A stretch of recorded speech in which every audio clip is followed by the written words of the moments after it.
주님, 오늘도 우리 모두가 주 앞에 모였나이다. 주님, 오늘도 이 시대에 꼭 우리에게 필요한 말씀을 주시옵소서.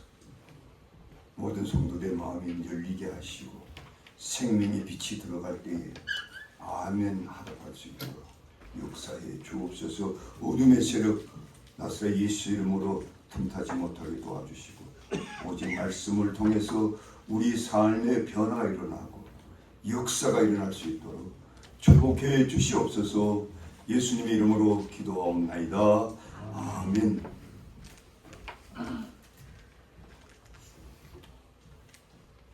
오늘은 본 시편을 중심으로 여호와께 복받는 자, 이런 제목으로 함께 말씀을 나누고자 합니다. 복이라 하면 두 가지의 서로 다른 의미의 복이 있습니다. 그것은 첫째는 하늘이 우리에게 내려주는 복이 있어요. 또 다른 복은 세속적인 의미의 복인데요. 이 세속적인 의미의 복이라는 것은 나 스스로가 바란 바를 나 스스로 만들어 나가겠다고 애써서 얻는 복, 뭐 이렇게 세상 사람들이 하는 복이죠. 그러나 우리들은 그런 세상 사람들이 받는 복을 추구하는 사람들이 아닙니다. 우리는 하나님의 명하신 하늘의 축복을 쫓는 자들이요, 거기에 만족하며 기뻐하며 사는 자입니다. 그렇다면 그 하늘의 복이 어떤 분들에게 어떤 방법으로 임할까요? 오늘 본문에 보면 첫째로 여호와를 경외하고 그 도에 행하는 자가 그 복을 받는다고 했습니다. 오늘 1절 다시 보면 여호와를 경외하며 그의 길을 걷는 자마다 복을 얻을 것이라. 우리가 시편을 읽다 보면 복에 대해서 너무나 많이 나옵니다. 그런데 그 복이 어디서 오는가 자주 언급합니다. 한마디로 여호와 하나님으로부터 온다는 거예요. 그러므로 우리가 믿는 하나님은 만복의 근원이시오 그 복의 주관자심으로 우리의 모든 복의 근원 되신 하나님이 어떤 자에게 복을 내리시는가에 대해 우리가 주의를 기르는 것이 필요합니다. 그렇다면 먼저 이 하늘의 복은 과연 누가 누릴 수 있을까요? 첫째로 여호와를 경외하는 자라고 했습니다. 이 말의 뜻은요, 우리 모두가 그분을 진정으로 들어온 부분임을 깊이 인식하고 그분만 섬기며 살겠다고 하는 마음의 자세입니다. 이 말씀을 보다 실제적으로 설명드리면 참된 예배자로 사는 자가 복받는 자라, 이런 뜻입니다.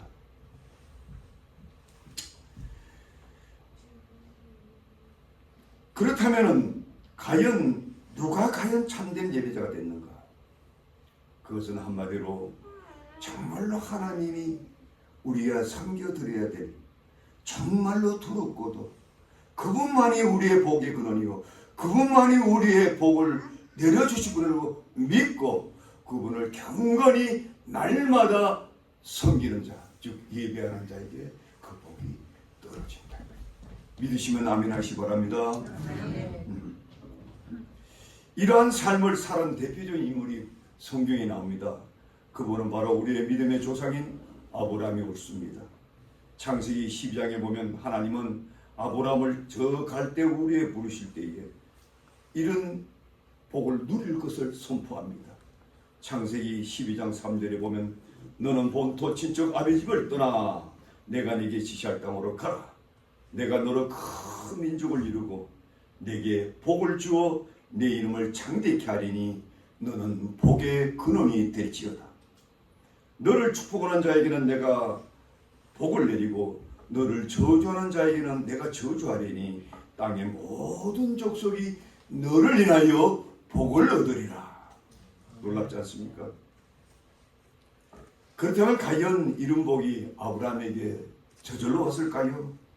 그렇지 않습니다. 아브라함은 어디 가나 하나님을 경건하게 섬겼던 것입니다. 그는 하나님을 섬기기 위하여 가는 곳마다 먼저 하나님께 예배 쌓기를 한 번도 경홀하지 않았습니다. 그러나 딱 한 번 그가 예배를 경홀한 적이 있어요. 그게 언제나 그 이스라엘 땅에 기근이 들어가지고 걱정이 되죠. 그래서 먹고 살겠다고 저 애굽의 나라로 피신한 적이 있습니다. 근데 거기 가서는 예배드릴 흔적이 없어요. 그런데 거기서 어떤 일이 났습니까? 그 자리에서 거기서 뭐 틀을 잡은 것은 고사하고 아예 그 부인마저도 그 바로왕에게 빼앗길 뻔했어요. 엄청난 비극을 당할 즈음에 우리 하나님께서 다시금 고국으로 돌아가 복된 자리에서 복된 삶을 살라는 거예요. 그래서 다시 돌아왔어요. 돌아가자마자 그는 짐을 풀기 전에 먼저 하나님께 예배를 드렸어요. 그리고 그는 그의 이민 생활이 굉장히 파란만장했기 때문에 여러 번 옮겨 다닌 것을 알 수가 있습니다. 근데 옮겨 다닐 때마다 먼저 예배부터 드리는 거예요. 짐도 풀기 전에. 그 인생이 항상 그렇게 했어요. 그래서 그는 자신뿐만 아니라 찾아온 손 복을 받았고 오늘날 전 인류가 믿음 안에 사는 사람은 다 아브라함의 자손이라고 성경은 명백하게 선포하고 있습니다. 여러분 이보다 큰 복을 받는 사람이 있습니까? 없는 겁니다. 왜 그가 그런 복을 받았을까요? 그는 하나님을 온전히 예배하는 자로 살기 때문에. 그런데 오늘날 우리들의 모습은 어떠합니까? 우리는 과연 아브라함처럼 여호와를 경외하는 삶을 우리가 살고 있습니까? 오늘날 많은 사람들은 너나 할 것 없이 행복을 누려보기 위해서 아주 애를 씁니다. 무슨 세상에 재미나는 것이 있다면 다 해보려고 합니다. 뭐 좀 잘 살 길이 있다면 그토록 지치고 애쓰고 최선도 다합니다. 그러나 결과는 신통치 않습니다. 늘 돌아보면 지쳐있고요. 텅 빈 공허함과 채워지지 않는 불만족으로 허탈해 사는 것이 인생들의 모습입니다. 과연 무엇이 문제일까요? 순서가 올바르지 못했습니다. 모든 인생의 행복과 불행의 결과는 평소 우리 심리에 심겨진 하나님에 대한 올바른 인식에서 비롯되고 그분을 우리가 얼마나 나의 하나님으로 경건하게 섬기는 자의 결판이 나는 것입니다. 그러므로 우리는 어떤 때고 참된 예배자로 사십시오. 이것이 성경이 우리에게 보여준 인생의 근본 출발입니다. 우리가 참되고 진실한 예배가 될 때 하늘의 복은 절로 굴러온다는 사실을 먼저 믿으시기를 주의 이름으로 축복드립니다. 두 번째로 그 도에 행하는 자라고 있습니다. 이 말씀은 한마디로 하나님의 말씀대로 살아갈 때에 하나님의 복이 임한다는 말씀입니다. 그저 하나님의 말씀을 듣고만 마는 사람이 아닙니다. 그 진리의 말씀이 사실일진데 그대로 실행에 옮기는 자가 반드시 복을 누린다는 뜻입니다. 우리 역사상 이러한 하나님의 복을 마음껏 누리고 산 사람을 많이 봅니다. 그 중에 최고의 인물은 바로 솔로몬입니다. 솔로몬은 그의 생에서 땅의 복, 하늘의 복을 모두 누렸다고 말씀합니다. 그렇다면 그 복이 어떻게 임했습니까?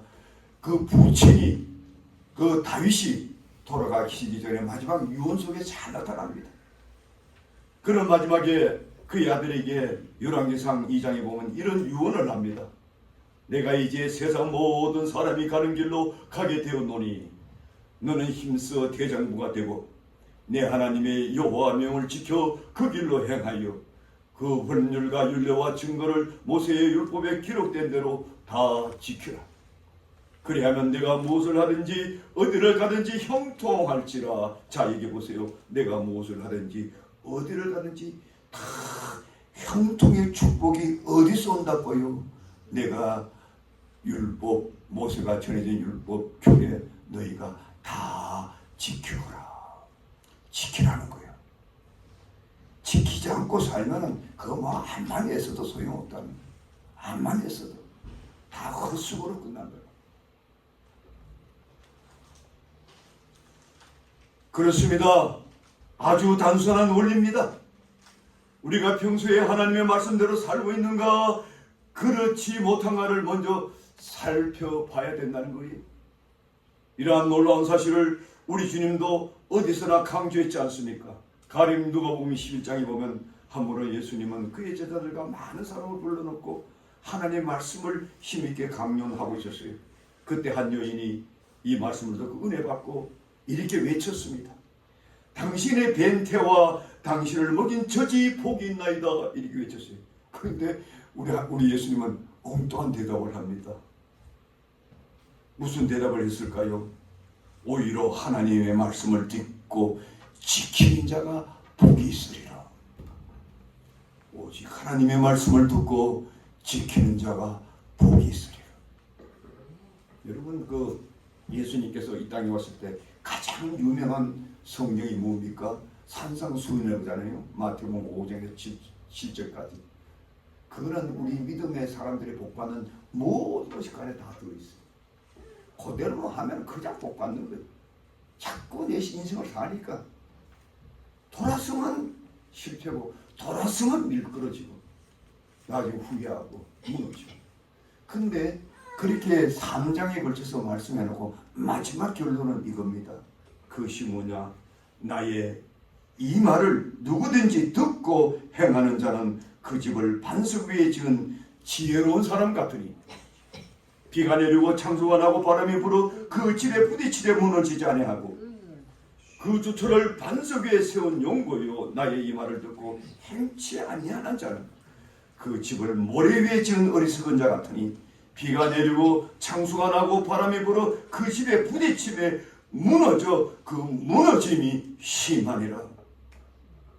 얼마나 생생한 비유인지 몰라요. 더 무슨 비유나 설명이 필요할까요?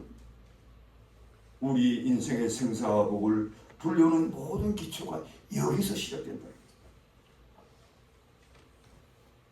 그렇다면 우리는 여러분 스스로에게 물어봅시다. 나는 그동안 참된 예배자로 하나님 앞에 살았는가? 오늘 또 나에게 들려준 하나님의 말씀 앞에 내가 그대로 살겠습니다 하고 실천하며 살았는가? 여기에서 여러분들이 올바른 해답만 할 수 있다면 반드시 복을 받을 줄 믿으시기를 주의 이름으로 축복드립니다. 반드시 복을 받습니다. 믿으시면 아멘 하시기 바랍니다. 복을 받아요. 복을 받는데 자꾸 엉뚱한 길로 가는 거예요. 우리 영어로 so stupid이라는 말이 있잖아요. so stupid. 반복해서 stupid한 인생을 걸어가는, 그걸 모르고 있는 거예요.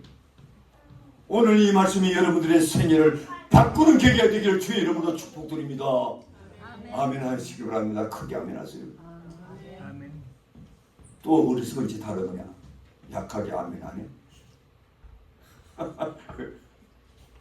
여러분, 우리 인간이요 얼마나 교만하고 얼마나 완악하고 얼마나 자아 고집이요 겹겹이 쌓여가지고 하늘의 축복을 내가 다 받고 있는 걸 본인들은 모르고 있어요. 모르고 있어요.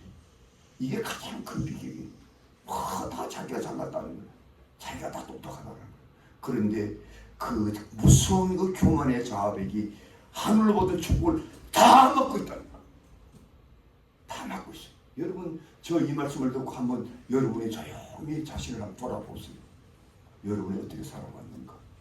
50평생, 60평생, 70평생, 80평생 살면서 결국은 내 인생을 내가 만들어 가겠다고 발버둥하면서 살았지 않습니까? 그거 다 비극이에요. 비극입니다. 그렇다면 이러한 하나님으로부터 오는 축복을 어떤 자가 구체적으로 받는가 오늘 두 가지로 살펴봅시다. 첫째는 수고한 대로 누리는 축복이 옳습니다. 오늘 2절을 다시 보시기 바랍니다. 내가 내 손에 수고한 대로 먹을 것이라 내가 복되고 형통하리라. 어떻게 한다고요? 수고한 대로 복을 받는다는 거예요. 이 반대 뜻은 뭐예요? 수고하지 않는 복 찾지 말라는 거예요. 그거 찾다가 다 나중에 망가진다. 그렇다면 왜 우리가 수고하며 살아야 됩니까? 그 수고하며 사는 것은요, 이미 창세기 때 우리 인류의 조상 아담과 에바가 번제할 때부터 그때부터 이미 시작됐어요. 그들이 하나님께서 금난의 열매를 놓아두고 먹지 말아야 했는데 먹고 난 후에 하나님의 형벌로 인생은 누구나 다 이마에 땀이 흐르면서 수고하여야 내 입에 불치를 할 수 있게 그렇게 하나님께서 마련해버렸어. 이거는 누구도 변개치 못해요. 변개치 못해요. 그런데 이러한 인간의 수고대로 살려고 하지 않으려고 하는 분들이 있는데 문제가 있는 거예요. 잘 들으세요. 오늘 여러분들의 인생을 바꿀 수도 있어요. 창세기 3장 18절 이하에 보면 하나님의 명령을 어긴 인간들의 죄값이 말미암아 온 땅에 가시던 물과 엉겅퀴로 뒤덮이기 시작했습니다. 그것을 제거하고 밭에 채소를 심어 먹자니 여간 힘든 일이 아닌 것입니다. 그래서 인생들은 그때부터 내가 수고하지 않고 사는 법이 없을까? 이걸 찾기 시작한 거예요. 잘 들으세요. 잘 들어요. 수고하지 않고도 일확천금을 얻을 수 없을까? 그래서 각종 기구를 만들기 시작했어요. 어떤 때부터는 놀고도 먹고 살 수 있는 온갖 깨들, 방법들 다 등장시켰습니다. 왜? 편케 살자는 거예요. 무의도식도 한번 해보자는 것이죠. 그러나 이러한 시도는 하나님의 창조의 법칙을 어길 뿐 아니라 결국은 실패로 막을 내린다는 것.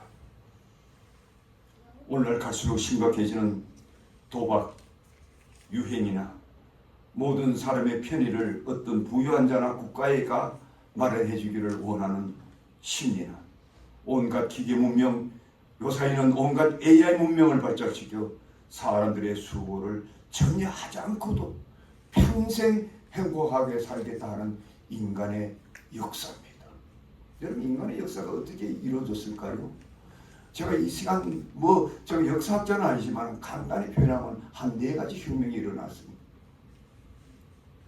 처음에는 사람들이 수고하면서 수렵하면서 그냥 짐승과 싸우면서 땀 흘려 농사지면서 살았잖아요. 그런데 너무 힘드니까 처음에는 그 사람들이 농기구를 만들기 시작했어요. 저 어릴 때도 그걸 봤어요. 이게 아마 1차 혁명일 거예요. 그 다음에 2차 혁명이 일어나는데 그것은 아마 영국을 중심해서 각종 전기기관차, 다이너마이트 이런 걸 생각하므로 이 다이너마이트로 강산을 한번 터뜨리면요, 그 황금이 막 쏟아지잖아요. 떼돈 번다고. 사람들 그때부터 돈에 눈을 뜨기 시작한 거예요. 여러분, 3차 혁명이 언제 일어났습니까? 여러분 우리 생에 일어난 거예요. 그 IT 혁명이라고. 세상 모든 소식 정보가 막 한꺼번에. 여러분, 셀리폰 하나만 딱 들면 전 세계의 정보가 그냥 들어오잖아요.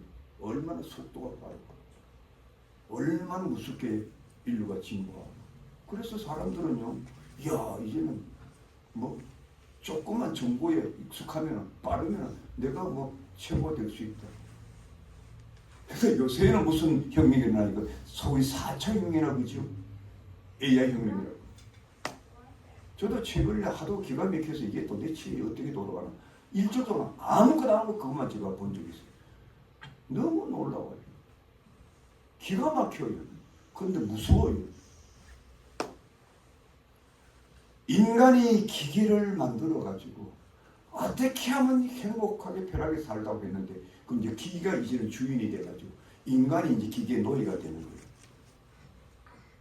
이제는 세계의 역사가 바뀌고 이제 인간이 주도하는 시대는 이제 갑니다. 여러분 보세요. 저는 계시록에 이것을 예시한 예언이 있는데 저는 이 70평생 그걸 잘 몰랐어요. 그렇게 평생 성경을 연구한 목사님들 도대체 이게 무슨 뜻인가? 이제 자꾸 깨닫게 됩니다. 2000년 전에 기록된 이 하나님의 예언이 이 시대에 진짜 진행되고 있고요. 이제 곧 주님의 오시라 이제 가까운 거예요. 그랬어요. 여러분 정신 차려요. 한마디로 표현하면 결국은 이러한 인간의 노력은 반드시 실패로 끝난다. 왜 실패로 끝나는가? 그것은 성경만이 우리에게 보여주기 때문에. 그 배후에는 누가 있느냐? 이 사탄이 있어요. 사탄이 짐승이라는 용어를 내세워가지고 그 짐승의 기계를 만들어요. 기계에다가 거기다가요 말하는 건설을 준다는 내용이 나와요. 나는 그것을 주석을 제대로 하는 학자는 한 번도 못 봤어요. 물론이죠. 우리가 어떻게 그런 일이 일어날 줄 알았겠어요? 성경만이 예언할 수 있는 거예요. 그래서 제가 더 놀라는 거예요. 성경 신학을 연구했기 때문에 더 놀라고 있는 거예요. 결국은 하나님 말씀대로 되어가고 있는 거예요. 얼마나 두려운지 몰라요. 두려운지 몰라요.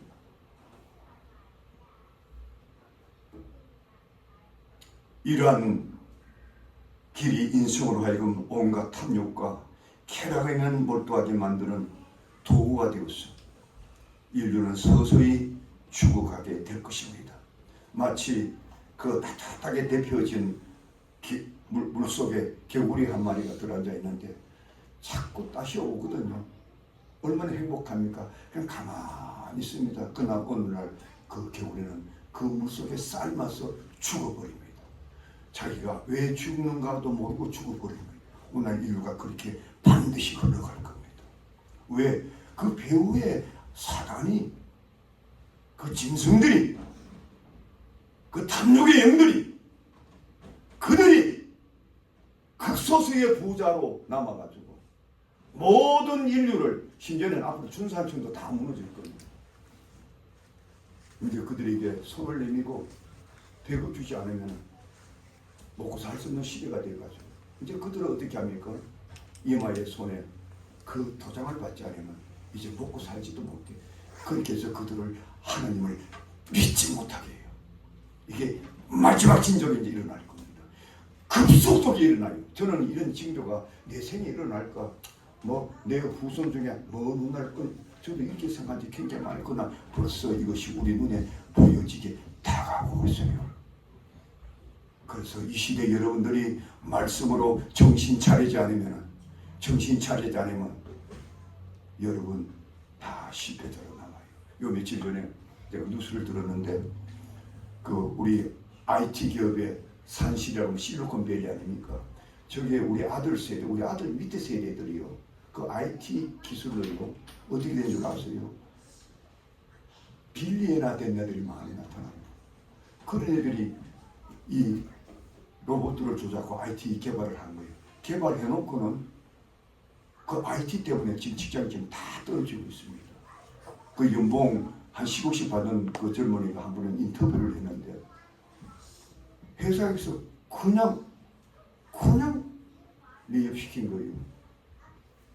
자기가 그것을 만들었고 그 로봇을 자기가 만들었는데 그래서 갈 곳이 없어서 차 타가지고 한 달에 산 정보를 주는 우리 흔히들 일하는 사람들 받는 거 조그만 그거 받고 그 좋은 집 다 팔아버리고 방 한 칸짜리 집에 들어가지고 그것도 집을 얻었다가 크게 한숨 쉬면서 고맙게 이기는 분을 제가 봤어요.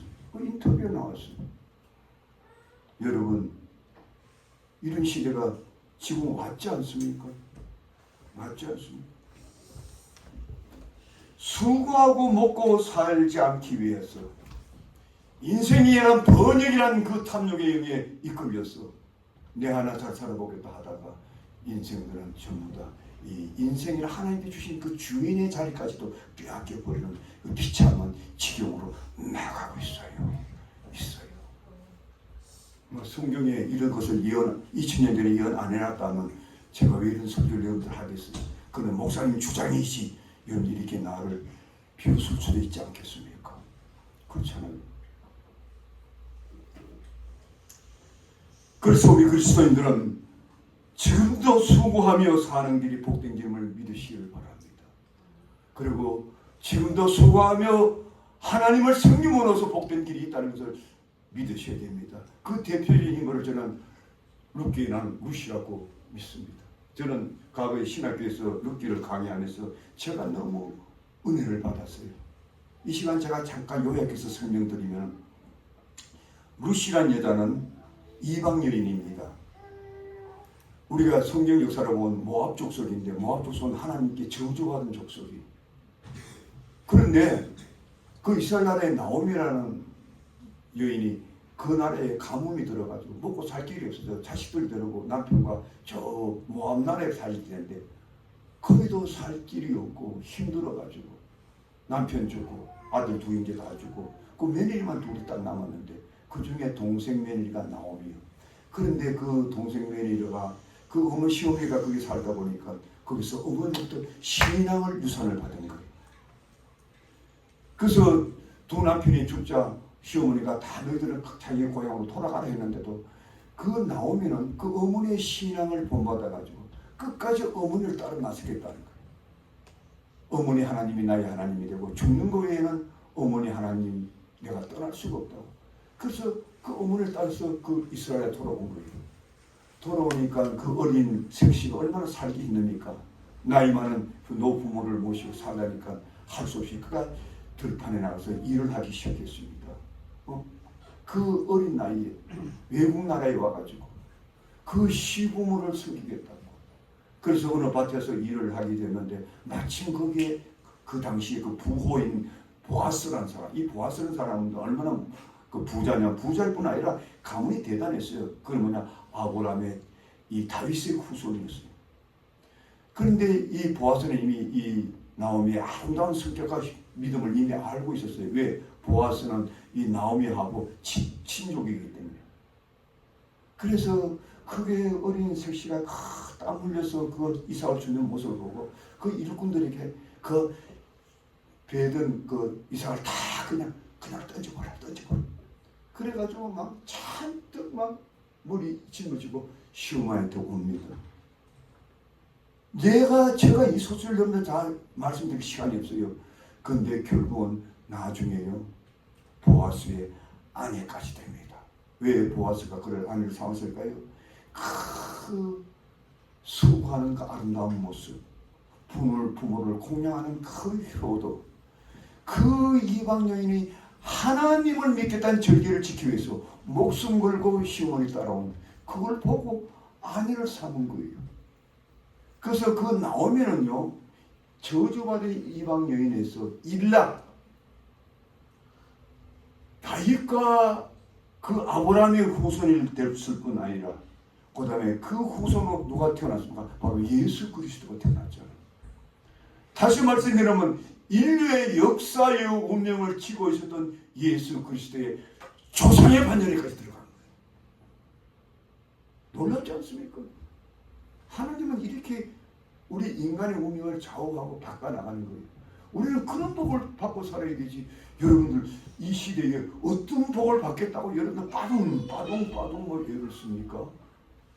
여러분 그거 웃기잖아요. 여러분 지금부터요 그렇게 살지 마세요. 그럼에도 불구하고 오늘날 우리 주위를 살펴보면 이처럼 땀 흘려 수고하며 신실한 믿음 생활을 하고자 하는 분들이 많지 않습니다. 우리 중에는 어떤 사람은 어떻게 하면 좀 쉽고 편하게 살 수 있을까? 그래서 여행주의를 바라고 수고하지 않고도 일확천금을 얻겠다고 그냥 난리지기고, 어떤 이는 수고하지 싫어서 자꾸 남을 의지하려고 하는 이게 체질화된 사람들이 있어요. 그래서 자꾸 남을 성가시게. 또 어떤 사람들은 자기만 편히 살겠다고 남을 속입니다. 요새는 테크놀로지가 발달돼가지고요, 국가를 사기를 쳐요. 미국 같은 나라는요, 한 해요 수천 달러, 수십천 달러를 국가를 상대해서 테크놀로지로 계속 사기를 쳐요. 지금요, 어제도 저 아들 그러다 아빠 이제는 셀리폰도 다 그냥 조심해야 돼. 어디 셀리폰 다 그냥 잃어버리면 그거 어카운트 뭐 그냥 다 떠난다고. 무서운 시대가 되었어. 우리 아들은 뭐 나보다 더 밑에 세대니까 더 느끼는 거예요. 아빠 셀리폰도 조심해. 여러분 이런 시대예요. 얼마나 무서운 시대지. 왜 뭐냐, 처음보다 쉽게 편하게 수고하지 않고 남이 망하든 사기를 쳐서라도 나만 행복하겠다. 이것이 오늘날 그렇게 흘러가는. 여러분 사람이요 할 일이 없고 편해지면요 어떤 생각합니까? 탐욕과 쾌락밖에 생각나는 게 없어요. 그래서 인간이 파멸로 가는 거예요. 요새 젊은 애들 보세요. TV만 여러분 처음 다 춤추고 난리잖아요. 요새는 손주 애들 태어나도 막 부모가 그걸 연습시켜요. 그래가지고 그걸 해가지고 먹고 살았고. 그 미쳐 돌아가고 있어요. 이 세상이 지금 여러분들요. 그 춤추고 난리 지금 뭐예요. 지금 몇 천에 몇만 명씩 몰려듭니다. 그 구경하러. 그 돈 던져주고. 여러분들이 젊었을 때 뭐 그 상상을 했습니까? 여러분 그 세상이 어떻게 돌아가는 걸 여러분들이 성경적 관점에서 여러분들이 이해하고 있습니까? 여러분 이 설교 듣는 거 감사시를 주의 이름으로 축복드립니다. 감사하세요. 누가 이런 설교를 해주시겠어요? 주님께서 하시는 거죠. 목사 입을 빌려가지고 우리 주님께서 하시는 거예요.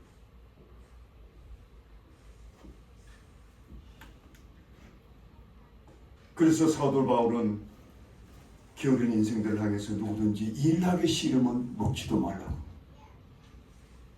심지어 잠언 기자는 게으른 자에 가서 개미 가서 배우라. 게으르고 일 안 하고 내 배를 채우겠다는 사람들은 짐승마도 못한다 소리입니다. 여러분 잘 들으세요. 인간이 이렇게 타락되어 가는 거예요. 인간이 이렇게 타락되어 가는 거예요. 그러므로 우리가 모두 한 번 더 기억하시기 바랍니다. 수고하며 땀의 대가로 살고 그 땀의 대가를 감사하고 기뻐하면서 하나님을 섬기는 자를 하나님은 반드시 축복해 준다. 믿으시면 아멘하시기 바랍니다. 마지막으로 이렇게 사는 가정에게 가정이 내리는 축복이 있어요. 오늘 5장 5절 6절 제가 간단히 말씀드리고 말씀을 결론 지어보겠습니다. 5절 6절 한 목소리 읽어볼까요? 5절 6절 시작. 여호와께서 내게 복을 주실지어다. 너는 평생에 예루살렘에 번영을 보며 내 자식의 자식을 볼지어다. 이스라엘의 평강이 있을지어다. 그 다음에 3절 4절도 같은 내용이에요. 잘 들어보세요. 내 집 안방에 있는 내 아내는 결실한 포도나무 같으며 내 식당에 둘러앉은 자식들은 어린 감람나무 같으리로다.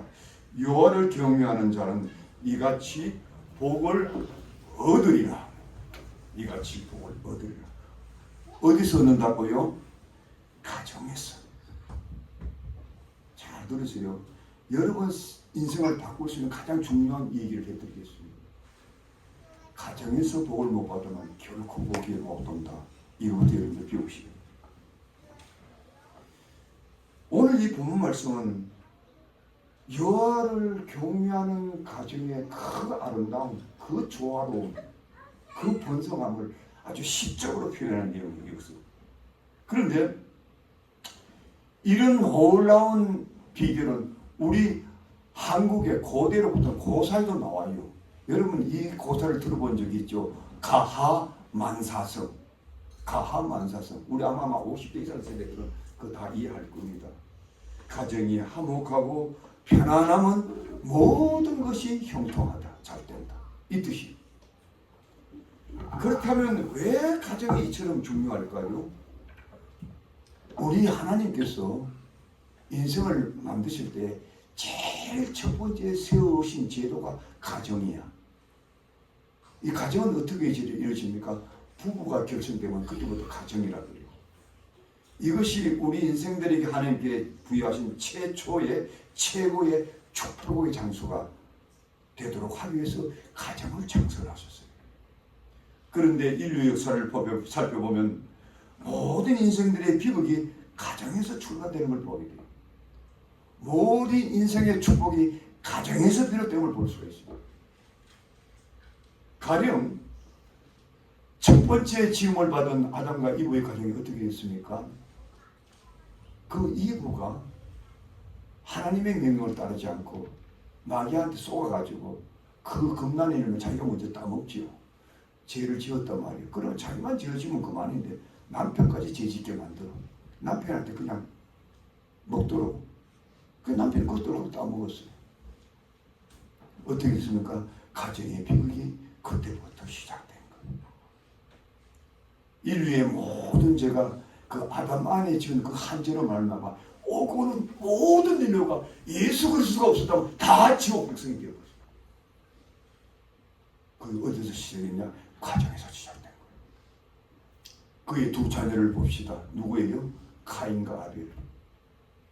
그런데 하나님께서 카인의 제사를 안 받았죠. 아벨의 제사를 받았죠. 왜 그랬어요? 아벨은 참된 예배자로서요. 바른 제사를 드렸고 카인은 지 농사 지은 것 중에 그 적당히 지 마음대로 드린 것. 그래서 하나님께서 아벨이 제사를 받으니까 카인이 동생을 시기해가지고 들판에 곱게 데려가서 그냥 돌로 쳐 죽여버렸어요. 여러분 끔찍하잖아요. 여러분 이 비극이 그걸로 끝났습니까? 그 카인의 후예들과 그 아벨 대신 주신 셋의 후손들이 지금 오늘까지 인류가 끝날 때 계속 전쟁을 벌이고 있습니다. 지금 세상에 일어나는 이 모든 전쟁이 바로 카인의 후예와 아벨의 후손과의 전쟁입니다. 그 깊이 들어가고 다 뭐 공산주의다, 이슬람 족속이다, 뭐 별게 자꾸 이렇게 뭐 변천됐지만 사실 그 뿌리가 다 거기서 뿌리가 시작입니다. 이게 뭐냐? 가정의 비극에서 시작돼요.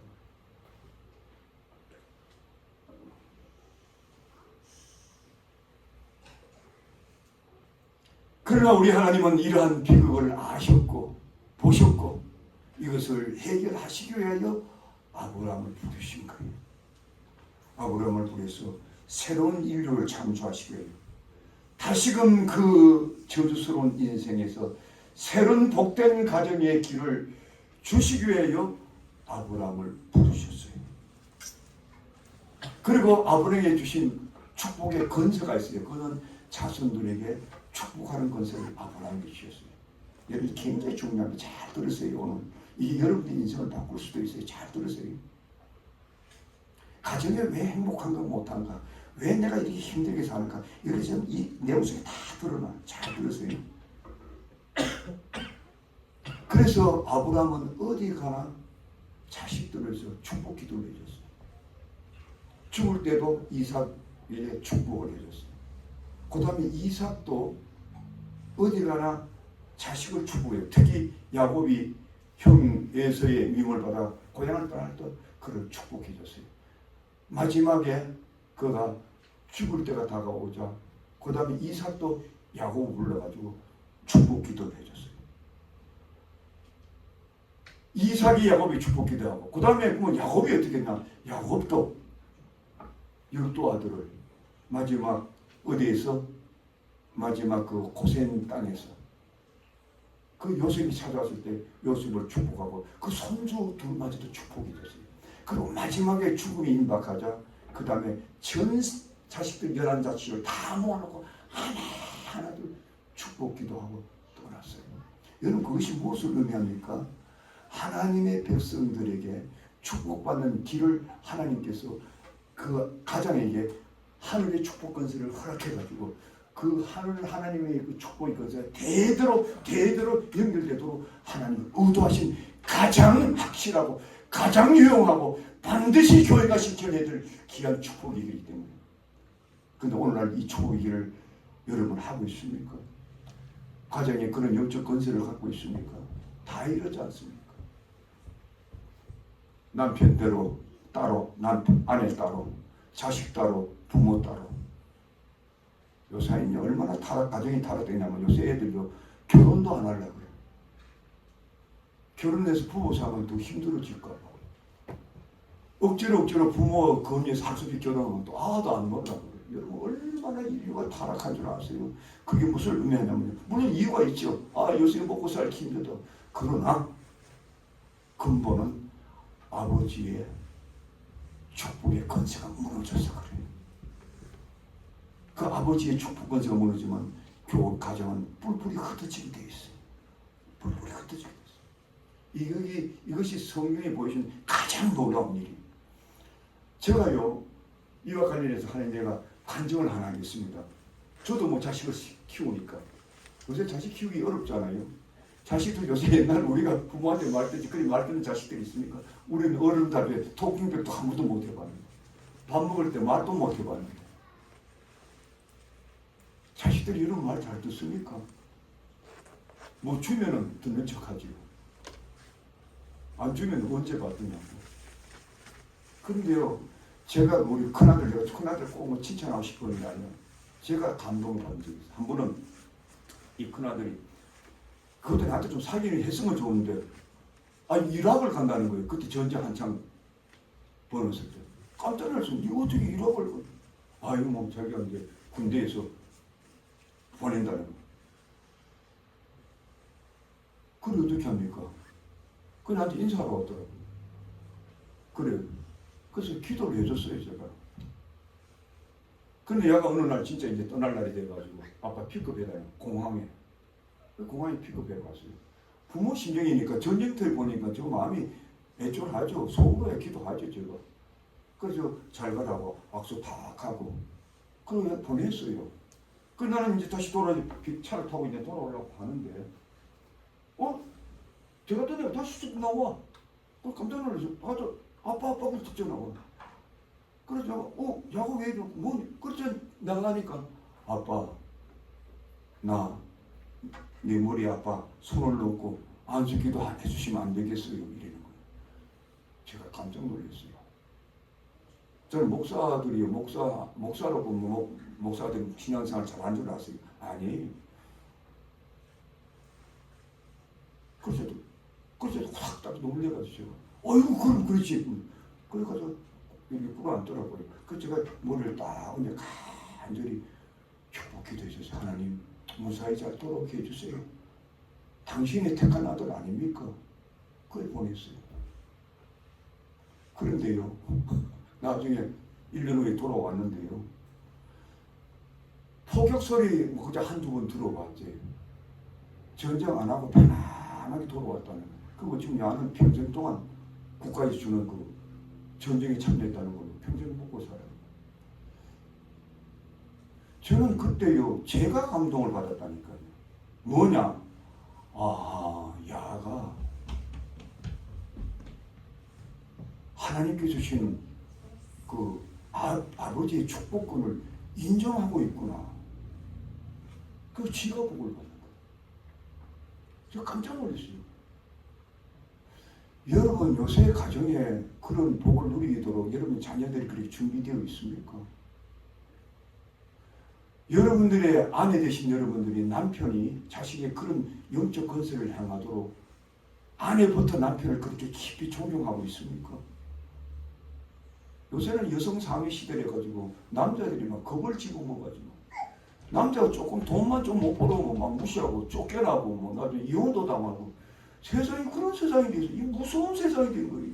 이 사단이 그냥 다 점령해가지고 사단의 영이 점령해가지고 하나님께서 그 남편에게 주신 축복감마저도 그 정도가 아니고 완전히 쫓아다니는 그런 무서운 세상이 되었어요.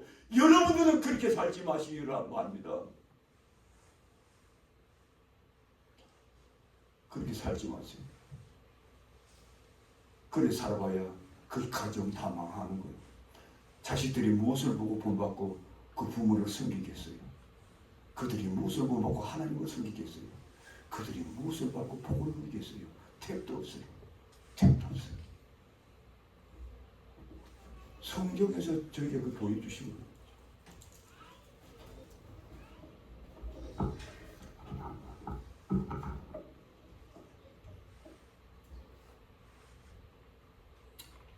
이러한 하늘의 축복이 무르진 시대가 우리가 산다는 거예요.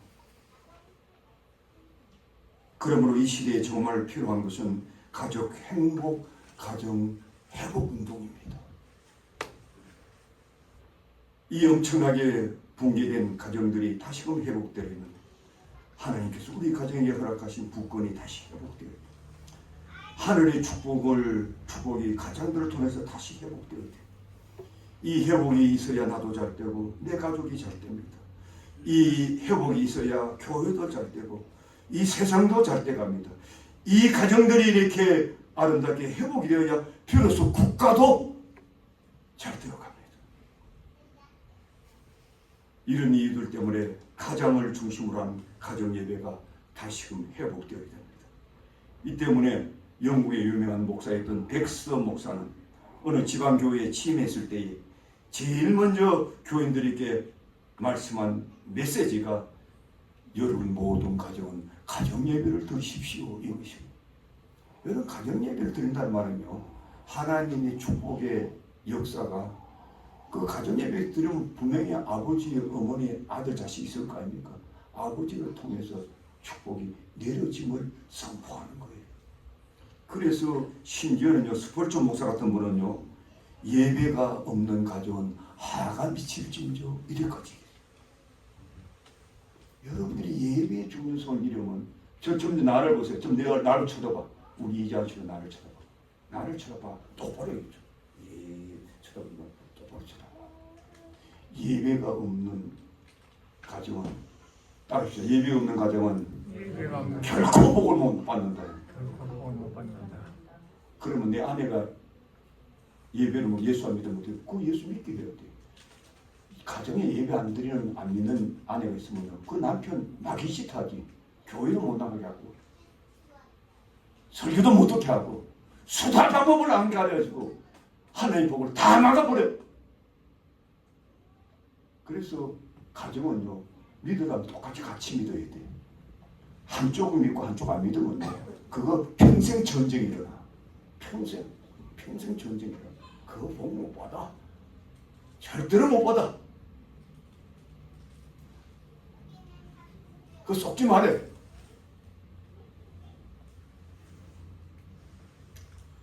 그럼 우리는 이 가정의 회복이 일어나려면 먼저 부부가 함께 기도하는 삶부터 같이 시작해야 돼.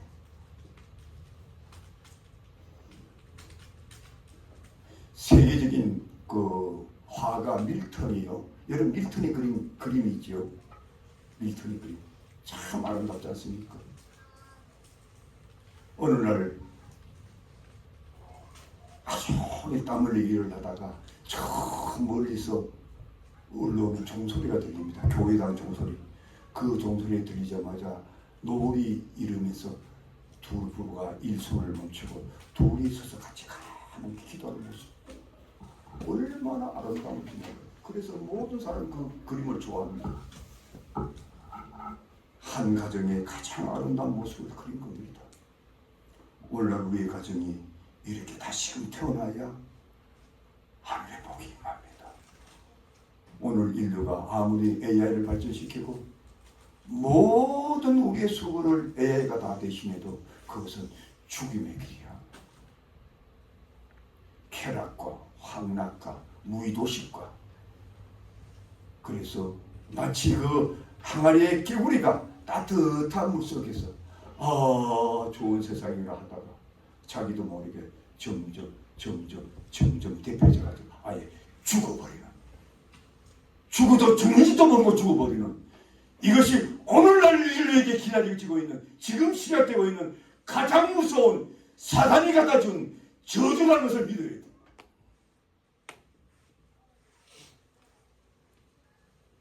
제가 손 목사 말인 거 여러분 성경을 앞으로 깊이 상고해 보세요. 그래서 제가 눈물겨운 설교를 하는 겁니다. 눈물겨운 설교를 하는 겁니다.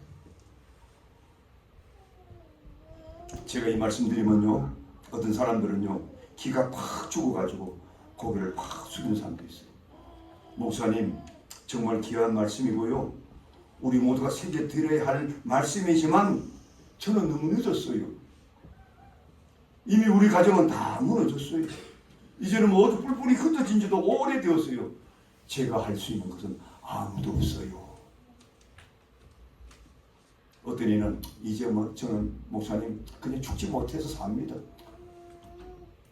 목숨을 붙어 있으니까 살긴 살아야죠.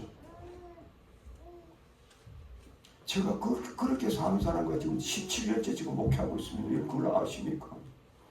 그러면 그런 사람들이 뭐 살 길이 없습니까? 망했습니까? 아닌 거예요. 살 길이 있기 때문에 하나님께서 저희 이 단위에 세웠지 않습니까? 그렇게 되었다 할지라도 이것으로 끝난 건 아니에요. 우리 각자가 지금부터라도 하나님 앞에 올바른 믿음을 갖기 시작하면은 하나님은 놀라운 새로운 인생길을 가게 하신다는 거예요. 그 대표적인 것이 바로 우리 모두가 하나님의 가족으로서의 삶인 것입니다. 따라합시다. 하나님의 가족으로 살아가자. 영어로 표현하면 God's family라고 해요. God's family. 하나님의 가족의 공동체라는 게 있어요.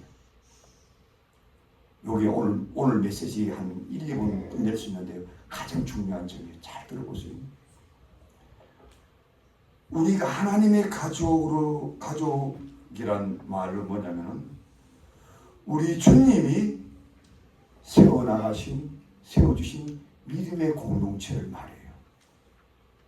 예수님은 이 땅에 오셔서 수많은 착한 일과 수고를 아끼지 아니하셨지만 그분이 하신 최고의 일은 믿음의 공동체를 세우는 일, 믿음의 공동체, 하나님의 가족을 만들기 위해서 이 땅에 오셨다니까요. 십자가에 못 박혀 돌아가셔가지고 여러분 구원하러 오실 뿐 아니라 목사님들 대간 고소리만 하죠. 그 십자가에 못 박혀 돌아가지고 구원만 한다요. 그래가지고 우리 여러분 다 천국 갑니까? 그래도 예수 안 믿잖아요. 여러분들은 오늘날 같은 이런 비극을 만나봐야 진짜 살 길이 뭔가를 이제부터 배울 수 있는 거예요. 사람은 내가 잘나고 잘 나가면요 성경 말씀을 따라올까요? 안 따라가도 행복한데. 저는 오늘 이 시대가 이러한 가정이 붕괴되는 그거는 불가항력적으로 한두 사람이 아니고 온 인류가 무서운 이 가정 붕괴를 이루는 이 시점이 되었기 때문에 오늘 이 메시지가 정말로 오늘날 우리의 메시지로 들어와야 된다는 거예요. 제가 정말로 여러분들에게 말씀드리고 싶은 메시지라는 거예요. 그게 뭐냐? 이제부터는 다른 길이 없어요. 하나님의 가족으로 다시 태어나는 거예요. 예수님은 이 땅에 오셔서 이 역사를 위하여 시골뜨기들 한 12명, 그때서로 요새로 말하면 국락기도 못 나온 그저 갈릴리 바닷가에서 그 멸치 잡아가지고 끼니로 지냈던 그 12사람 뽑아가지고 어떻게 했어요? 같이 살았지요. 여러분 이상하지 않습니까? 예수님이 그 위대하신 하나님이 그 뭐 시골뜨기 말이요, 형편없는 것들 말이요, 그거 3년 동안 대로 살았어요. 저는요 솔직히 여기에서 제가 꼭 17년째 올릴 때 하고 있는데요, 어떤 데는 제가 막 입에 담배가 나요. 하도 말씀 피우는 사람이 자꾸 있어가지고. 그런데 우리 예수님 보세요. 아예 그 사람들하고 24시간 호흡하고 밥 먹고 그래서 24시간 같이 숨 쉬고 한번 거쳤잖아요. 그 하나님이 왜 그랬을까? 여러분 이상하지 않아요? 뭐라고 그랬을까?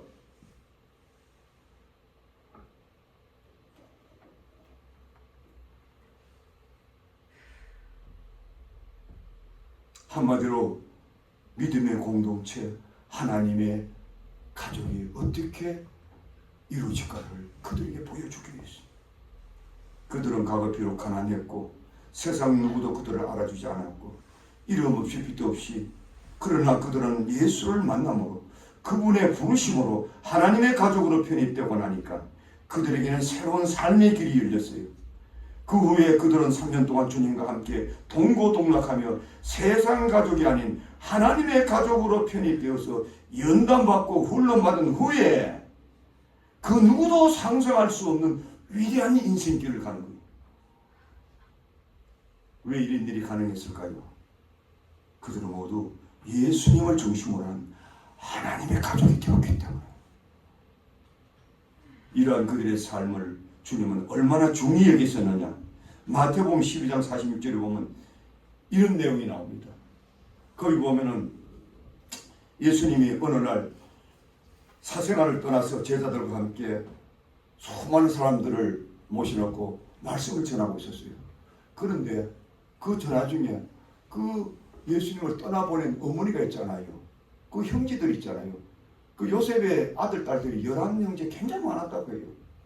형님도 보고 싶고, 가만 보니까 이 형님이 뭐 이상한 행동하고 돌아다니고, 뭐 어떻게 보면 미친 짓 하고 돌아다닌다는 거 없고, 뭐 사람들은 시골에 막 깨져 제한 애들 며칠 데리고 내 제자다 하면서 포함 잡아 다니고, 그래도 핏줄이니까 엄마가 만나고 싶지 않겠어요. 군대 자식 보내놓고 엄마가 오미 불며 보고 싶더지. 그래 동생도 데리고 온 거예요. 근데 또 뭐 그 아들이라는 사람이 그 사람이 됐다고 막 설교하고, 그러니까 옆에서 그걸 듣는 사람들이 쿡쿡 찌르는 거예요. 저 예수님 부모님 왔는데, 동생이 왔는데 빨리 얘기해. 빨리 왔다고. 주님 말씀 좀 그만하고 가서 얘기 좀 하라고. 그때 어떤 사람이 용기 내가지고 예수님 당신 어머니와 아들이 당신 면회하러 기다립니다. 그 예수님이 무슨 말을 했어요? 엉뚱한 말하는 거예요. 아예 자기 형제 돌아보지도 않아요. 돌아보지 않고 고개를 돌렸어. 누굴 봐? 제자들을 바라보면서. 누가 내 형제고 자매냐 이렇게 했죠. 잘 들으세요. 굉장히 중요한 얘기하니까. 이들을 보라. 이들을 보라. 누가 내 형제고 자매냐 하면서 내 아버지의 뜻대로 행하는 자들이 내 형제요 자매요 모친이라. 여러분 이 메시지가 주는 의미가 얼마나 놀라운 걸 여러분 아십니까? 제가 그거 가지고 설명하려면 몇 달이라도 할 수도 있어요. 근데 가장 중요한 것을 한 가지 말씀드리면 이것이에요. 하나님은 이미 공생에 들어가는 순간 내 핏줄로 맺어진 엄마, 아버지, 자식보다 지금 별 볼일 없이 깨재재한 그들이 진짜 가족이 된 거예요. 이제는 엄마, 아빠 그냥 날 안 찾아도 돼. 나는 이 사람들이 오히려 나를 필요하고 진짜 가족은 이들이야. 그러니까 아마 이런 말은 성경에 안 나오지만 그냥 어머니, 아버지 그냥 집에 잘 돌아가세요. 이 사람들이 내 가족입니다. 이런 뜻이에요. 여러분 이게 여러분들이 이해 가십니까? 성령을 통해서 이해하시기를 주의 이름으로 축복드립니다. 또 뻥하지요. 목사님 무슨 말을 하고. 제가 이 선교 사역을 이 선교안을 제가 달라고 한번 기도해 본 적이 있습니다. 저는 기도해 본 적이 없어요. 우리 혜정 집사, 우리 혜정 권사님, 수홍 집사 잘 알잖아요. 저하고 오래 있었으니까. 얼마나 교회에 그때 큰 어려움을 겪었나요? 얼마나 제가 몸이 달아서 산속이 돼가지고 100일 동안 기도하고 있었겠어요. 성경을 달라고 저는 꿈에도 생각 안 했어요. 너무 힘들고 이해가 안 가가지고 하나님 도대체 이게 도대체 무엇 때문에 이런 일이 일어납니까? 알고 싶어서 간 거예요. 내가 뭐 큰 죄를 지었으면 뭐 회개라도 하고 싶어가지고 내가 큰 실수했으면 뭐 목회 안 하면 되지. 내가 목사 자격이 없으면 안 하면 되지. 갔다 오고 한 달 후에 이 하나님께서 이걸 그냥 하나씩 떨어지시 주신 거예요. 그 제가 오랜 세월 사역을 하면서 이것이 진짜 하나님의 사역이라는 걸 제가 깊이 깨달았어요. 여러분들이 지금부터라도 슬프고 괴롭고 답답했던 과거, 가족들도 잃어버리고 뿔뿔이 흩어지고 혼자 남고 답답하고 외롭고 이제는 먹고는 살아야 되니까 옛날 같으면 그래도 먹고 살 곳이라 많았는데 이제 갈수록 직장도 없고 뭐 어쩌란 말이야. 그래서 여러분들이 직장을 찾는 것보다 제 마음이요. 여러분보다 아마 10배, 20배, 100배도 안타까울 겁니다. 왜 안타깝느냐? 이런 와중에도 우리 주님께서요. 여러분들에게 살 길을 마련해 놨어요. 그 여러분들이 듣지 않고 자꾸 여러분 생각대로 자꾸 사니까 해답이 없는 거예요. 노 앤서예요. 노 솔루션이에요.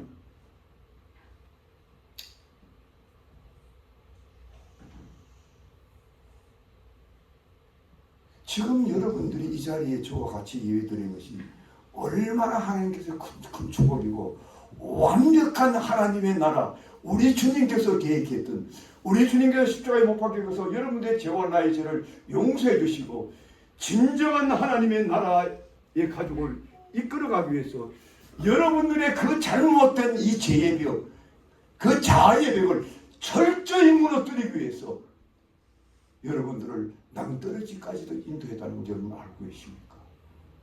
그렇게 안 하면 여러분들이 말을 안 들으니까 서서 여러분들의 아내를 따라 교회를 왔다 갔다 할지라도 그냥 들락날락. 아내가 열심히 예수 잘 믿으면 아내 그 옷자락 뒤 잡으면 나도 천국 갈 줄 알고 그 포옹 잡고 왔다 갔다 한 거. 여러분 그래가지고 천국 가요. 교회 왔다 갔다 하면 천국 가요. 그 택도 없는. 자, 저를 보세요. 저를 보세요. 여러분들이 하나님께서 지금이라도 주님께서 나를 이 세상 쓴 세상을 막 온갖 쓴 세상을 다 나를 경험하게 하고 이제는 진짜 하나님의 가족으로 부르시기 위해서 이 자리로 불러보았구나. 이런 믿음이 되가면 반드시 여러분들 운명이 바뀌어져. 믿으시면 아멘 하시기 바랍니다. 저하고 같이 운명을 같이 해보세요. 여기 우리 목사님들과 같이 운명을 같이 해봐. 제가요 우리 아들 삼형제가 키웠는데 내가 우리 아들 삼형제를 여러분들 내가 더 기이 여길까요? 여러분 100% 믿을 겁니다. 아 목사님이 아들이고 목사님 새끼들이니까 목사 피줄이니까 당연히 그렇지. 저는 아닙니다. 저 여러분들 믿지 못하겠지만 아직까지 여러분들이 나를 모르는 거예요. 그래서 자꾸 저 설교를 들으라는 거예요. 그 12제자들이 3년 동안 예수님을 따라다녀봐야 예수님을 얼마나 알았겠어요. 예수님이 우도하는 건 천분의 만분에도 몰랐을 거예요. 그래서 예수님께서 죽으시고 승천하신 후에 성령을 보내신 거예요. 성령. 그것도 약속했고 내가 3년 동안 너들 하나님의 가족으로 있었는데 이 가지고 택도 없다. 내가 이제 십자가 죽으면 이제 수제자 이 베드로는 이놈은 나 배반하고 저주가 잘 거다. 요즘 다 이혼했잖아요.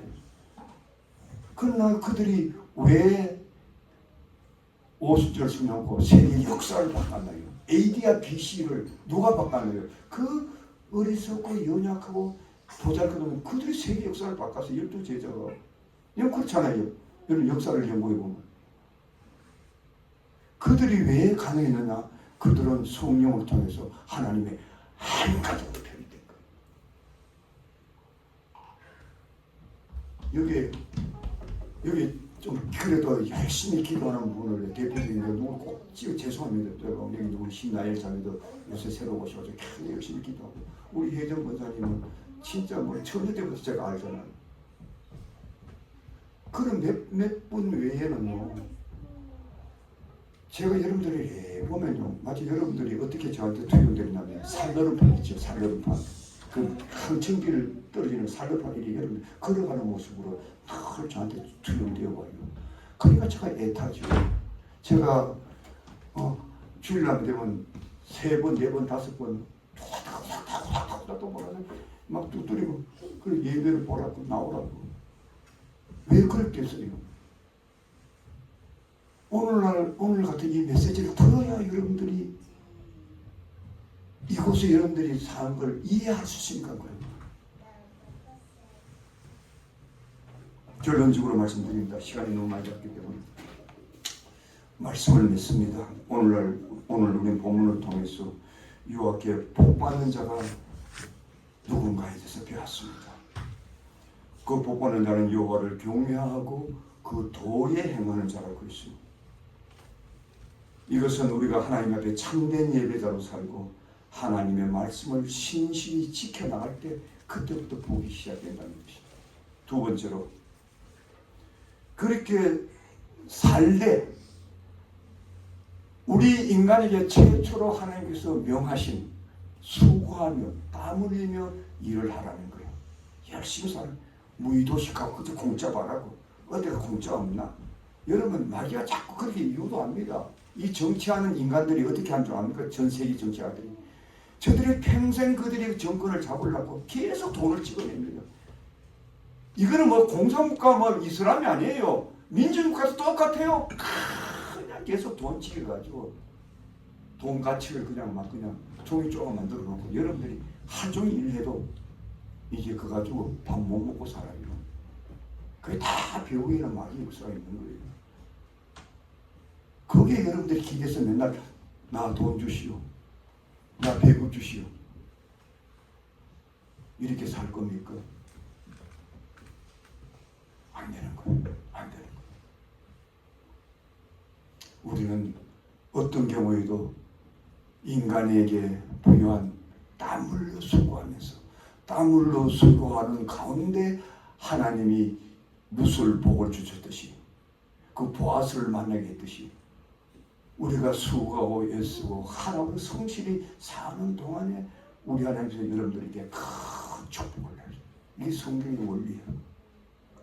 그리고 마지막으로 우리는 과거에 우리가 어떤 삶을 살았든 어떤 상처를 여러분 갖고 있든 어떤 억울한 일을 만났든 지금도 그것이 해결이 안 돼서 그냥 죽지 못해서 살든 관계없어요. 저는 어차피 인류는 다 그렇게 흘러가기 때문에 어차피 사단의 최종 목표는 가족들을 다 붕괴시켜가지고 지피지 모르는 인간을 만들어가지고 나중에 다 걸린이 만들어가지고 이제 그래가지고 하나님도 못 믿게 만드는 그게 최종 목표예요.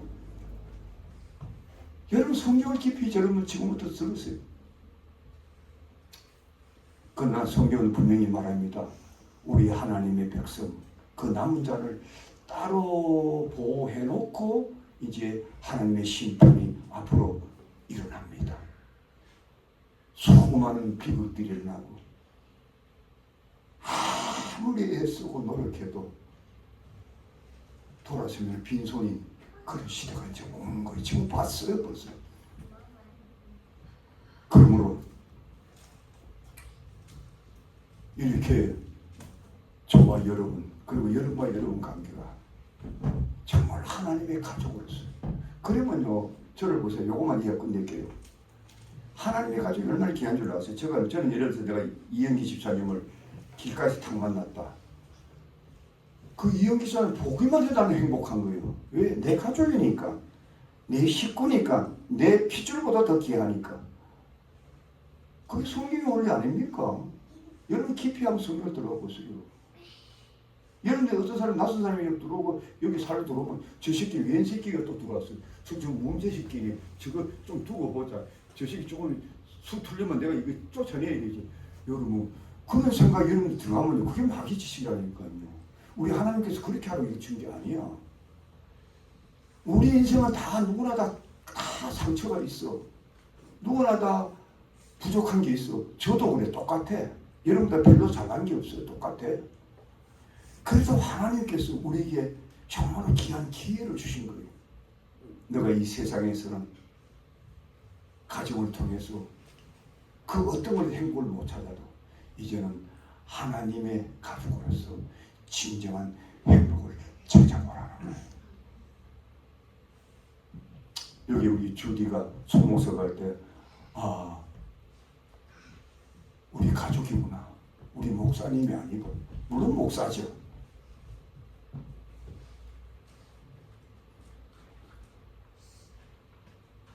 그렇게 보이거나 빨리 다가오고 그래서 여러분들이 반드시 하나님의 축복이 임해서 이 험악한 세상을 반드시 하나님께서 이겨내 주기를 주의 이름으로 축복드립니다.